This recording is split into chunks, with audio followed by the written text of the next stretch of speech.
तब तक लड़ना मत छोड़ो जब तक अपनी तय की हुई जगह पर ना पहुंच जाओ। यही अद्वितीय हो तुम। जिंदगी में एक लक्ष्य रखो, लगातार ज्ञान प्राप्त करो, कड़ी मेहनत करो और महान जीवन को प्राप्त करने के लिए दृढ़ रहो। डॉक्टर कलाम जी द्वारा कही प्रेरणादायक पंक्तियों के साथ आप सभी को सुप्रभात।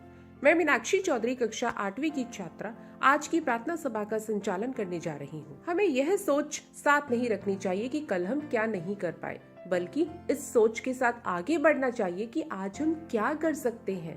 प्रिय मित्रों, भारतीय संस्कृति में प्रार्थना का अहम स्थान है। ईश वंदना स्तुति से मन व हृदय को मजबूती मिलती है। आइए दिन की शुरुआत करें और ईश्वर को धन्यवाद अर्पित कर कृतज्ञता के भाव व्यक्त करें। अब सभी हाथ जोड़कर प्रार्थना के लिए तैयार हो जाइए। प्रार्थना के बाद, हम भारत देश के वासी हैं। देश की रक्षा करना हम सबका कर्तव्य है। राष्ट्रीय प्रतिज्ञा देश के नागरिकों में राष्ट्रवाद और एकता बनाए रखने के लिए एक महत्वपूर्ण भूमिका निभाती है। आओ मिलकर देश की रक्षा की प्रतिज्ञा लें, जिसके लिए मैं मंच पर कक्षा 8वीं से रुबीना को आमंत्रित करती हूँ। प्रतिज्ञा के बाद हमारा व्यवहार, आचरण, स्वभाव, बोलचाल, भाषा, व्यक्तित्व, ये सभी इस बात पर निर्भर करते हैं कि हमारे विचार कैसे हैं। हमारे विचार हमें जीवन में आगे बढ़ने के लिए और कामयाबी दिलाने में हमारी सहायता करते हैं। और अब आगे बढ़ते हैं। आज का विचार प्रस्तुत करने के लिए मैं आमंत्रित करती हूँ कक्षा 8वीं से मणिका को। सुप्रभात, मेरा नाम मणिका है। आज का विचार, अगर हमें अपने सफलता के रास्ते पर निराशा हाथ लगती है, इसका मतलब यह नहीं कि हम कोशिश करना छोड़ दें, क्योंकि हर निराशा और असफलता के पीछे ही सफलता छिपी होती है।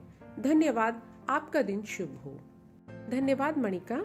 समाचार हमारे सुबह की पहली जरूरत है। यह ज्ञान का सबसे महत्वपूर्ण माध्यम है। समाचार अधिक ज्ञान और सूचना प्राप्त करने के साथ ही कुशलता के स्तर को बढ़ाने का सबसे अच्छा स्रोत है, किंतु जीवन की भागदौड़ में हमें अखबार पढ़ने का समय ही नहीं मिलता।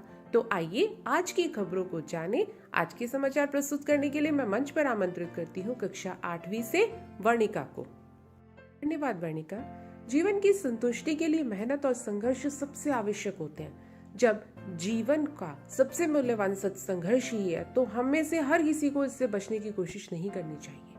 प्रिय मित्रों, सामान्य ज्ञान नाम स्वयं ही कहता है कि यह एक सामान्य बात है कि प्रत्येक आम व्यक्ति को होना चाहिए। अच्छे सामान्य ज्ञान होना हमारे व्यक्तित्व का एक महत्वपूर्ण पहलू माना जाता है। अब वक्त है अपने अपने सामान्य ज्ञान को परखने का, जिसके लिए मैं आमंत्रित करती हूँ कक्षा 7वीं से ईशान को। हमारे ज्ञान में वृद्धि करने के लिए ईशान, आपका बहुत बहुत धन्यवाद। हर लम्हा, हर मौका खास हो जाता है अगर उसे काव्यमाला में पिरोया जाए।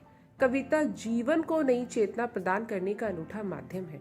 यह सुनने में प्रिय लगने वाली, मन को आह्लादित करने वाली, हृदय को स्पंदित करने वाली रसात्मक अभिव्यक्ति है। अब मैं कक्षा 8वीं से मयंक को कविता प्रस्तुतिकरण के लिए मंच पर आमंत्रित करती हूँ। धन्यवाद मयंक। भारत हमारा देश है, अर्थात हम सभी अपने देश का आदर व सम्मान करते हैं। राष्ट्रगान देश के इतिहास और परंपरा को दर्शाता है और देश को एक अलग पहचान देता है। अब समय है देश को सम्मान देने का और सभी राष्ट्रगान के लिए तैयार हो जाएंगे। राष्ट्रगान के बाद लक्ष्य को पाने के लिए मजबूत अपना इरादा करो, हिम्मत बांधो, हमेशा कोशिश थोड़ी ज्यादा करो। हार गए, टूट गए तो दोबारा खड़े होंगे। जीतने का किसी और से पहले खुद से वादा करो। आज की प्रार्थना सभा संपन्न हुई। आप सभी का दिन शुभ हो। धन्यवाद।